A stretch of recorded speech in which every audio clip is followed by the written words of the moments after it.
Well, good morning, good afternoon, good evening, and a warm welcome. It is my pleasure to have you here for the very first kickoff for Design for Good. You are the pioneers, the vanguard, the very first group who decide what Design for Good can be. Together, we will decide how ambitious we can be and how much of an impact and a benefit we can bring to the world around us. I hope you enjoy the coming 45 minutes. Sit back, make yourself comfortable, and prepare for what we hope is the beginning of a really special journey for the coming year. Before we get into the details of what you will be doing as part of Design for Good, it's worth going backwards and asking the question, why does Design for Good exist at all? There is a group of 30 chief design officers who meet every 3 months to discuss some of the most important topics in the world. They discuss diversity, inclusion, growth, sustainability, learning, to name but a few. And it was while we were discussing the topic of sustainability that something of a eureka moment came. We were all looking at the same data, and in some cases the same horrifying data. 1 in 4 people still doesn't have access to even the most basic of hygiene. 1 in 8 people on this earth is living in absolute poverty, below $1.70 a day. And I'm afraid the trajectory of human progress is not always straight up. We've seen this year with the war in Ukraine, more than 8 million lives displaced. We were looking at this data and comparing the actions our individual companies were taking to try and improve these figures. And what became clear is, despite the fact that many of us come from different parts of the world, different industries, we were all, as designers and creatives, working on programs to make better change in the world. What we said to each other is, why don't we come together? Why don't we combine our resource? Why don't we work as a single organization and alliance? Surely together we can achieve more benefit for the world than if we work as individual institutions. And that's what we decided to do. We decided to come together, we decided to work as a global alliance to, year by year, look at the United Nations Sustainable Development Goals, and year by year make progress on each one after another, after another. So that's why you're here today. I hope you're still sitting in your seats. I hope indeed you're even more excited now you know what the birthplace of Design for Good is and what we want to achieve together. Now, in a moment, I will hand over to some colleagues who will talk you through what the coming year looks like. I think it's important, before we get into the detail, to remember at the end of the day, there are only 2 things that Design for Good is trying to do. 1 is around global impact, and the second is around you as designers.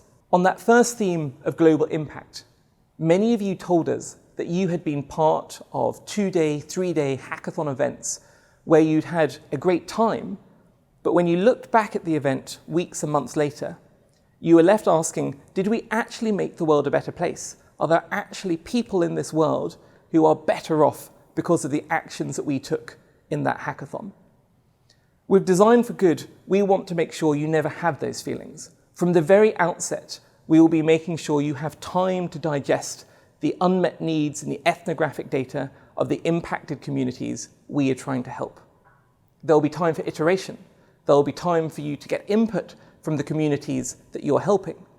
And therefore, whilst you may not get to the most detailed design that you want to, what you will know at the end is there are a group of people whom you can hand over that idea to, a group of people who you know will take benefit from the work that you have done over the coming year. The second theme I mentioned was around you. This is an extraordinary opportunity. You'll be working alongside designers from some of the world's best design organizations. You'll be alongside designers from Lixil, from Logitech, we have McKinsey, from the Royal College of Art, from Pepsi, from Nestle, from Nedbank, from Microsoft, from General Mills, from Philips. These are extraordinary institutions, and you should feel very proud to be part of this alliance. We are sure that you will learn from each other over the coming months. I think that's hygiene. I think we can aim for even more. not only can you learn from each other, not only can you make new friends in the design industry, we hope that this community, this alliance, ends up feeling, I'm not sure I'm even allowed to say the word, like a cult. I think this should be like Burning Man, a group of people who never shut up about design for good, the people who are getting tattoos on the triangles of design for good on their arms, because the one thing that keeps on playing at the back of their mind, even when they're at work, is how can I work with these colleagues? How can I make meaningful progress and impact in the world around us? And on this one, we really want to give you freedom. If you want to set up a merch store tomorrow to sell Design for Good hoodies, do it. If you want to go and create a community for your local region, a chapter for Design for Good people to come together, do it. If you have other ideas of how to make this community extraordinary, do it. We are here to support you, but our true belief is this could become a community that is with you for life, and at the very least, for many years to come. With that, let me give you a little taste of what is to come for the remainder of today. We will start with Ernesto, who will tell you from his 40 years of experience why projects like this can fail, why we can not quite make the difference in the world that we set out to at the beginning. And I'm sure there are many lessons learned that we can learn from and make sure our program doesn't fall into the same pitfalls. Then you'll hear from Nick. Nick will talk you through how the teams are forming, what the program looks at, and some of the resources that you have available to make the next 12 months exquisite. After Nick, you'll hear from Shilpa. Shilpa is living at the coalface of what it means to be impacted on the topic of water and sanitation. She will tell you firsthand about the lives of women and children affected, so that it can be very clear to each one of us what we need to do to make a change and why it matters. And last, and certainly not least, you'll be hearing from Sandy. Sandy, the former CEO of IDEO, has spent her entire career in open innovation, and again will leave us on an inspirational note of how we can achieve more together than we ever could have if we worked in our individual companies. My name is Ernesto Sirolli. It's a pleasure to be here with you with Design for Good. My story is that I work for the Italian Technical Cooperation Agency for Work in Africa, and I worked for 1971 to 1977 in various African countries. And I became very disillusioned with our work in Africa because it felt like as soon as we finished the money for the project, the local people would go back to do exactly what they were doing before we showed up. In other words, I felt that our projects were imposed. We would come up with the idea in our Roman office. We would arrive in an African country with our ideas about what the local people ought to be doing. And as soon as the money will run out, the project will disappear. But in some cases, the project will disappear even before the money would run out. The project was so ill-conceived that they did not really take. And the reason why I suspect I am here with you is because I told the story of one of our most laughable mistake. And the story is the story of us Italian volunteers going to Zambia in a project set up by the Italian government, and we wanted to set up a training farm to teach the local people horticulture, Italian style. We thought, how come these people have no, plan horticulture or agriculture? They could feed themselves. Very well. The place was absolutely magnificent, was an alluvial valley. The Zambezi River was providing all the water. We brought Italian seeds and we grew these beautiful tomatoes and zucchini and lettuce. And we were so proud of ourselves because everything grew beautifully. The problem was that when the tomatoes were ready to be harvested, that night some 200 hippos came out of the Zambezi River and they ate all the tomatoes. And we Italians were shocked. Oh, the hippos! And we looked at the local people, and the local people, they were laughing so hard, they had tears coming down their faces. And we understood that all this time, the joke was on us. They had been waiting to see whether the Italian would beat the hippos to the tomatoes or whether the hippos would beat the Italian to the tomatoes. And we looked at the local people and said, did you know about the hippos? And they said, yes, that's why we have no agriculture here.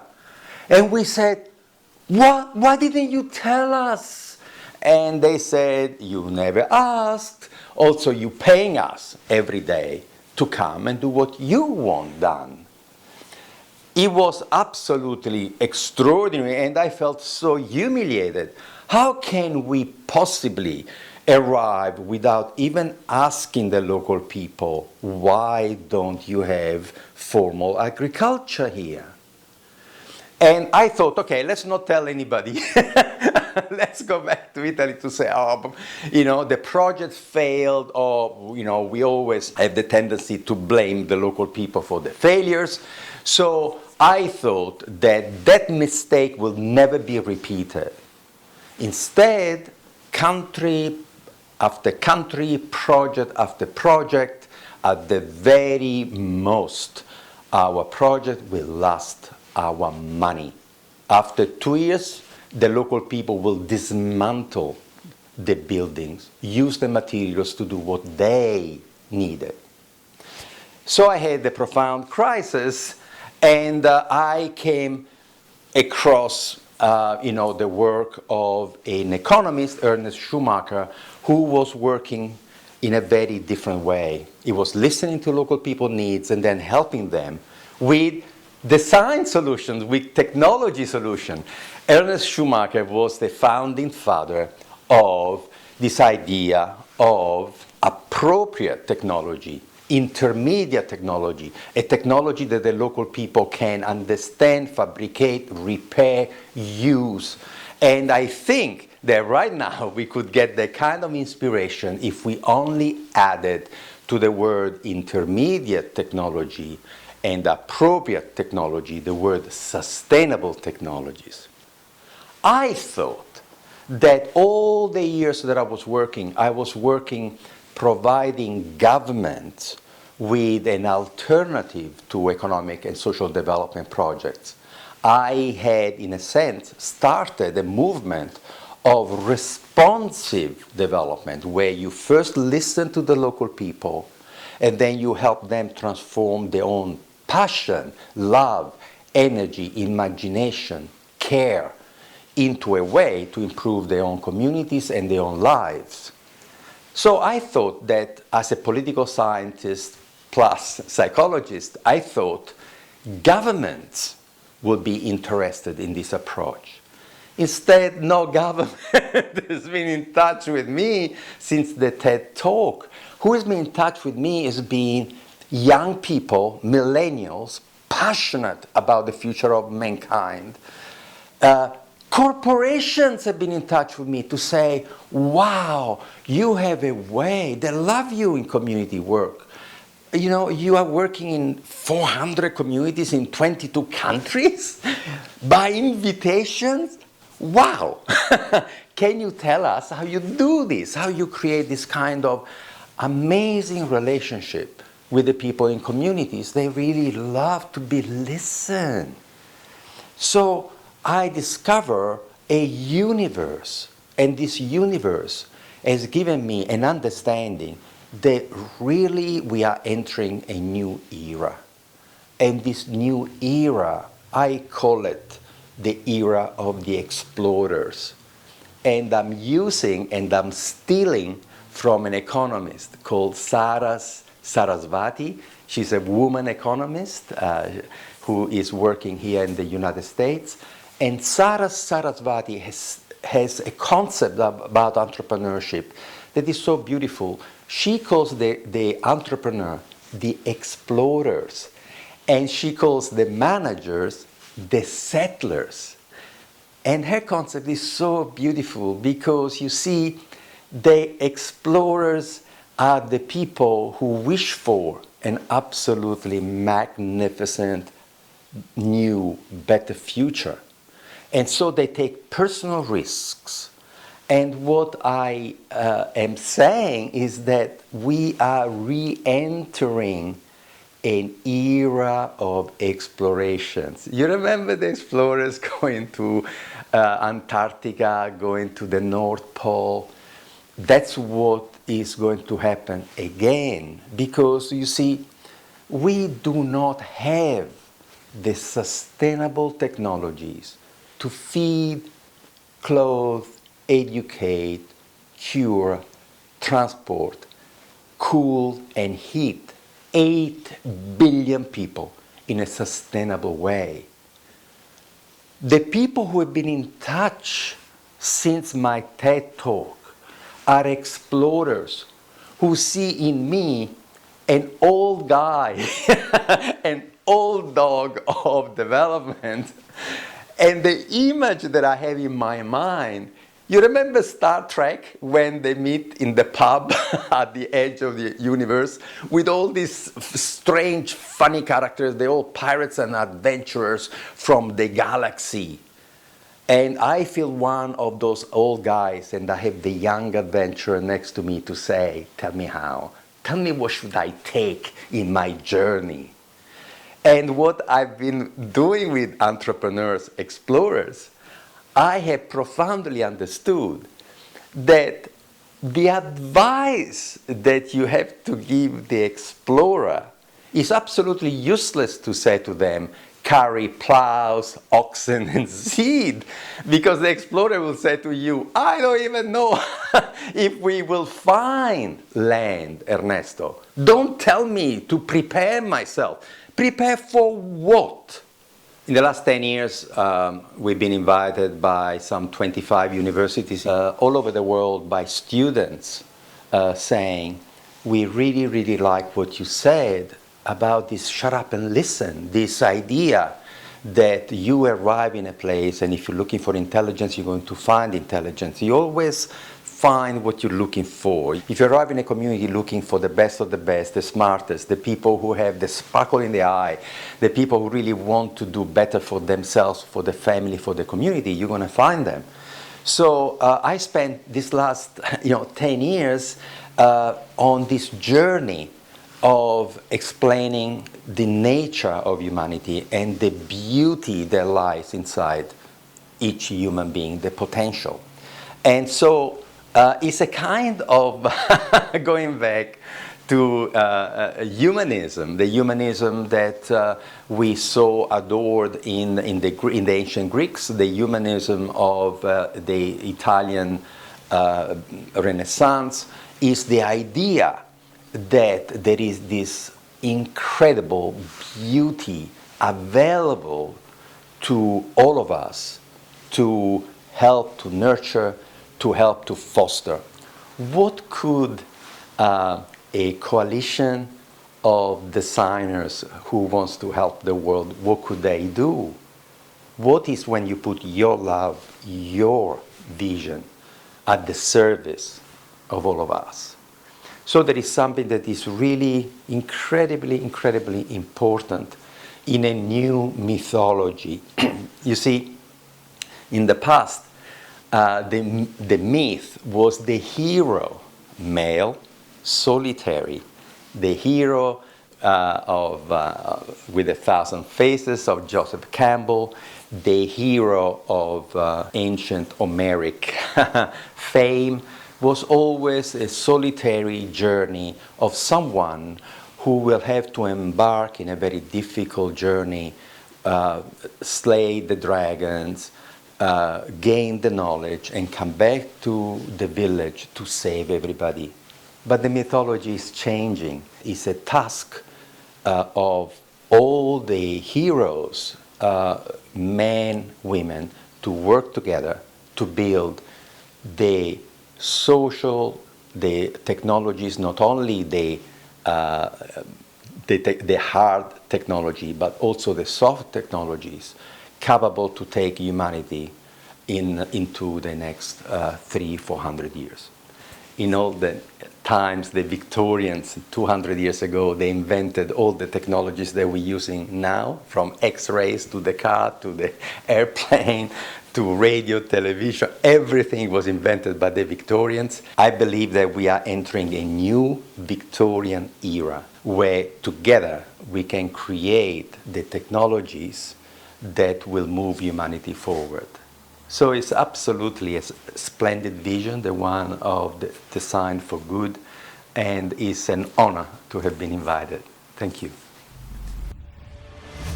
The show only gets better from here, team. Nick de Léon will now be talking us through what many of you want to know is the details. How does this get real? How do the teams work? What does the timeline look like? How are we going to make sure we have access to the best tools and approaches? Nick, over to you. We chose to be designers, not because we simply wanted to make a living. We chose to be designers because we wanted to make a difference. And I think that Design for Good gives us that incredible opportunity to show the power of design and how we can make an impact on a really global issue.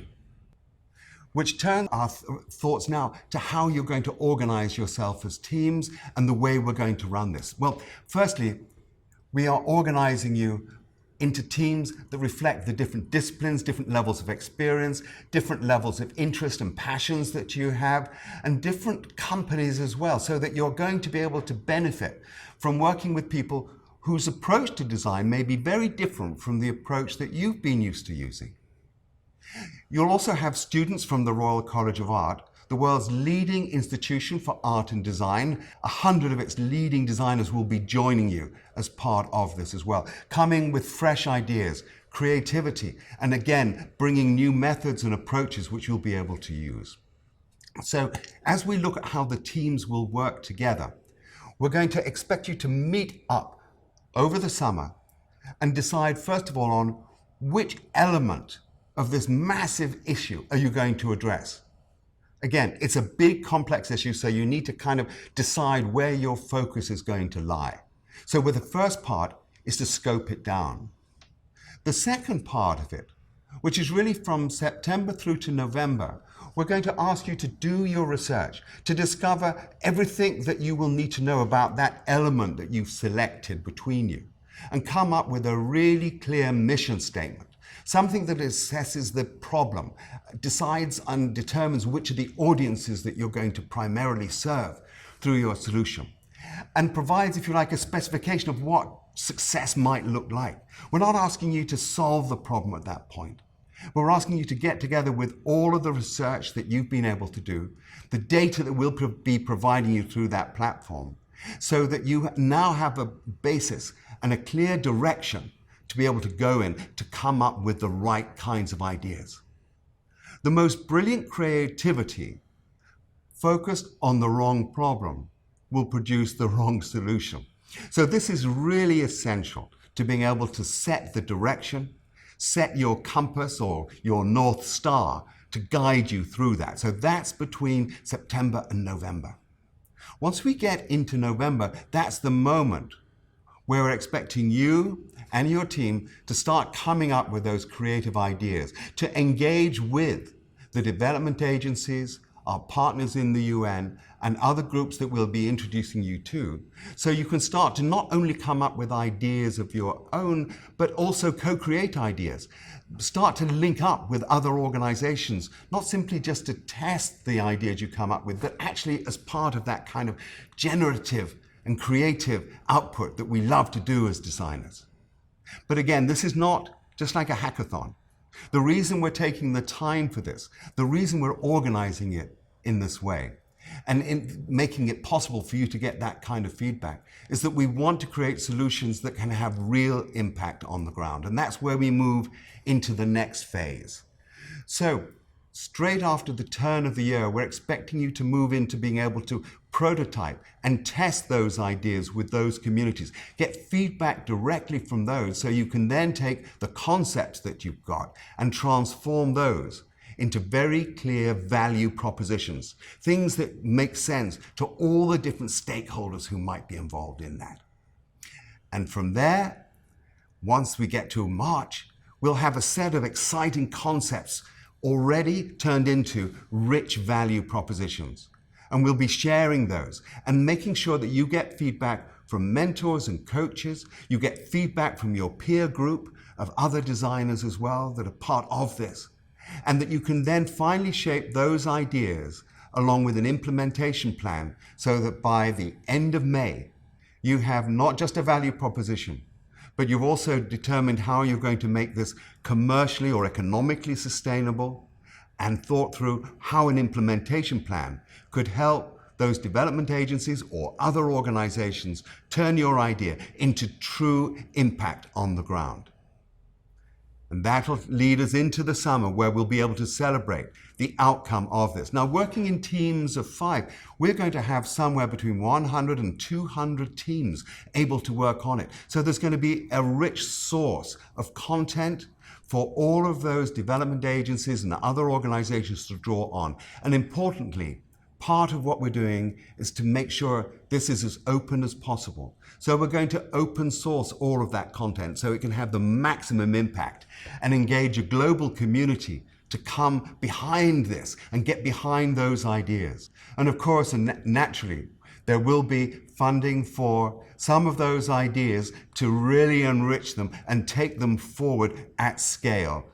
And that determination will be done at the end of May, so that we'll be having a major event at the start of June to be able to celebrate the success, celebrate your achievements, celebrate your creativity, and most importantly, demonstrate the power of design to be able to tackle a global issue of this scale and come up with such a range of rich but technically feasible, truly desirable, and commercially viable solutions that can make an impact on the ground. That's the approach of Design for Good. And to support you in that, we will be providing you with a platform rich in content. That content including the information you need to understand about the issues, the information about the different stakeholders who are part of this, and also a set of great examples of where solutions are already making an impact to help guide you in understanding what you need to achieve to make sure that you can produce a solution that will truly, truly make an impact at scale. As I said at the beginning, we came into design not just because we wanted to make a living, but we came into design because we wanted to make a difference. That is the beauty of what drives us as designers, and Design for Good gives us the opportunity to realize that ambition. Now, as designers, you will know how important it is to have the voice of the user in the room. And we want to have that even in this first discussion. We couldn't be more pleased to have Shilpa talking about her experience in the Indian subcontinent by the women and the children impacted by water and sanitation. Shilpa, over to you. Hello everyone. Thank you Design for Good for the invitation. The crisis of water is what the theorist Timothy Morton calls a hyperobject, a conceptual fact so large and complex that it can never be properly comprehended. Let us make no mistake, the crisis of water and sanitation within the framework of South Asia and India is a crisis of culture. Those on the margins in our hierarchical society are the first to pay the cost of environmental injustices. The conversion of scarce drinking water into a private good where the market plays an important role in who can benefit inevitably creates access only for the privileged. So who are the marginalized here? Women, the poor, indigenous people, the disabled, and the lower castes. They will just go down in the ledgers as the collateral damage of what we call development. They are the ones who wade through the thick morass of electoral politics, bureaucratic wrangling, governmental neglect, and various structural inequities. Governments, the World Bank, and consultants go all out to fatten the $20 billion a year big dam industry and unleash huge ecological dramas, but not to provide drinking water to rural people. So what if of the 1 billion people in the world with no access to safe drinking water, 855 million live in rural areas? Who wants to incur the cost of installing thousands of kilometers of pipelines and treatment plants needed to provide drinking water to rural populations? The statistics on water and sanitation are frightening, numbing, and real. When a jumbo jet crashes, it makes headlines. Diarrhea caused by unsafe water carrying bacteria accounts for 1,600 deaths daily in India alone, the same as 8 jumbo jets crashing daily. But this is not deemed newsworthy. In 71% of households worldwide, the responsibility for the daily task of water collection falls to women and girls. They carry an average of 20 kilos of water in containers on their heads, hips, or backs for an average of 3 miles each day. This causes their spines to contort, leading to problems in childbirth and later in life. This is especially so in rural areas in India, where 68% of the population live. As a result of time spent on water collection, many women are unable to take on opportunities of income, carry out leisure activities, or engage in decision making. And because toilets, running water, and menstrual hygiene facilities are missing, millions of girls drop out of school at puberty. Now, of the 1.1 billion people in the world who defecate in the open, more than half live in India alone. Most of them have no toilets at home. Others are tied up with age-old cultural practices.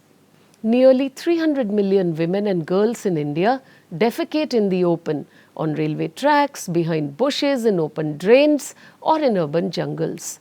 This makes them vulnerable to crimes, including rape and murder, which take place because they step out early in the morning or late in the evening to defecate when the menfolk aren't around. And these often get tied up with questions of honor and shame of the woman and her family. Large numbers of women reduce food and water consumption to minimize toilet use, and some use the toilet only once in a day, which leads to severe health problems affecting the kidneys and other organs. Repeated diarrhea that is caused by open defecation in pregnant women leads to stunting in children, arresting their physical and mental development. All this because traditional gender roles and power structures exclude women from decision making around water and toilets. They say that recognition is famously a passage from ignorance to knowledge. The need for altering behavioral practices is as important as building toilets and can make the difference between successful and unsuccessful initiatives in water and sanitation. Women must be central to all such programs. Their voices and leadership could enhance sustainable solutions, alter gender relations, and bring about a huge social transformation. And we have seen this in small initiatives globally. Thank you. And just when you thought it couldn't get any better, Sandy, former CEO of IDEO. For the last 2 decades, she has been at the cutting edge of open innovation, and she'll be speaking to us about how we work together and giving us inspirational thoughts of how we can achieve far more than we could if we were simply working within our own subscale organizations. Hello, everyone. Congrats on being part of the Design for Good network. This is such an exciting initiative. I'm Sandy Speicher. I'm a designer and an educator, and most recently, I was the CEO of the global design and innovation firm IDEO, where I was able to be part of many design efforts around the world. I have 2 brief thoughts for you as you kick things off today that I hope we can come back to again and again. First, I want you to consider that you're not just designing for others, but you're designing with communities as you do this work. They are the ones who will take these ideas forward and they are the ones who know best what is needed for their environments. As designers, we contribute our imagination, our inspiration, and our technical expertise. We are part of a grand process that begins before our work and continues long after. So as you set out on this work, I would love for you to consider how you can use your skills and expertise to bring out the resident wisdom of communities around the world. We also have to consider, how do we do that in this remote but still globally connected era? You guys are not going to be just innovating on the solutions, but you're going to be innovating on design process itself. In my experience, when we invite others into a design process and engage the wisdom of communities, we don't just create solutions, we create growth for each other. It makes the work so meaningful and also so much more effective. Okay, second, I hope that you can hold on to the idea of designing with implementation in mind. The conditions of the context that you'll be working are so different than your own. These efforts will be great opportunities to learn, to be inspired, to bring your imagination and creativity and care to these epic questions. But most importantly, we want stuff to happen, don't we? So how do we evolve our way of working to bring the needs of implementation into the process early on? How will we listen and learn about the conditions on the ground, the constraints, the norms, the needs, the systems, to ensure that our design work is not just what makes us feel good, but what will work in the context that it is meant for? You know, it's such wonderful work that we get to do, using our creativity and our compassion to help make the world better. And it is also a humbling responsibility. So congrats on being part of such an enormous effort. I hope that in this process, you get to see how your work can change people's lives, whether it's through the solutions that you create or the collaborative journey of co-creation. There's a really wonderful quote by the activist Lila Watson, which I thought I would end on today, because I feel like it encapsulates a lot of what we'll be doing together through Design for Good. And it goes like this. If you have come here to help me, you are wasting your time. But if you have come because your liberation is bound up with mine, then let us work together. Okay, I am really looking forward to seeing what you create and hearing about how this work changes how you see the world. And now we've got one last message for you. I have the pleasure of introducing you to Gilbert Houngbo, the chair of UN Water. He will be hosting the UN Water Conference in March next year, and he has an important message for you today. All right, thanks everyone. See you soon. Ladies and gentlemen, it is my pleasure to speak to you today at the launch of this excellent initiative. Design for Good's decision to focus first on Sustainable Development Goal 6 is very welcome and urgently needed. This is a domain where you can really make a difference. Sustainable Development Goal, or SDG, number 6, is to ensure clean water and sanitation for all by 2030. This is one of 17 interconnected SDGs that make up the 2030 agenda, driving sustainable development around the world and aiming to leave no one behind. Dear colleagues, today, SDG 6 is in danger. 2 billion people still live without safely managed water. 3.6 billion lack safely managed sanitation. And 2.3 billion have no hand washing facilities. Progress in using water more efficiently, in treating watersheds, in treating wastewater, and in transboundary cooperation is far too slow in many areas.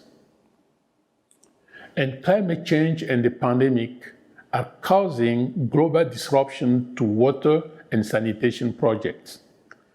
This crisis puts the entire 2030 agenda in jeopardy because water and sanitation underpin the SDGs on health, food, gender, education, livelihood, industry, climate, and ecosystems.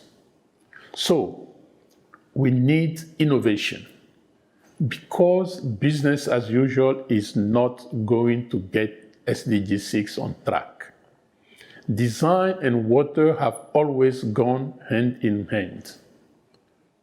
For every one of us, water, sanitation, and hygiene services that work well are the difference between health and disease, food and famine, dignity and squalor. We now need smart designers to create technologies that can serve rapidly growing populations, reach remote rural areas, and adapt to a changing climate. We need designers to use their laser-like focus on results to ensure every water and sanitation solution is tailored to the needs of its intended users. Next year's UN 2023 Water Conference is a once-in-a-generation opportunity to measure progress and redouble our efforts. The latest data show we need to work 4 times faster to reach everyone by 2030. Governments have ultimate responsibility, but achieving universal water and sanitation is everyone's business. Design for Good can play a key role in implementing the United Nations SDG 6 Global Acceleration Framework. It is important to say that innovation, one of the framework's 5 pillars, is not only about technology and hardware. We also need better design in policy making and financing mechanisms, in data, information, and communication systems. For people to have access to safe, functional taps and toilets, there must be smooth running and resilient systems behind them. Dear colleagues, in my view, the test of good design is the same as the test of our effort toward SDG 6. Our work must solve people's problems in the most efficient way. Thank you for your commitment to SDG 6. By bringing your creativity and empathy to the table, I am confident we can build a better world together. Thank you so much.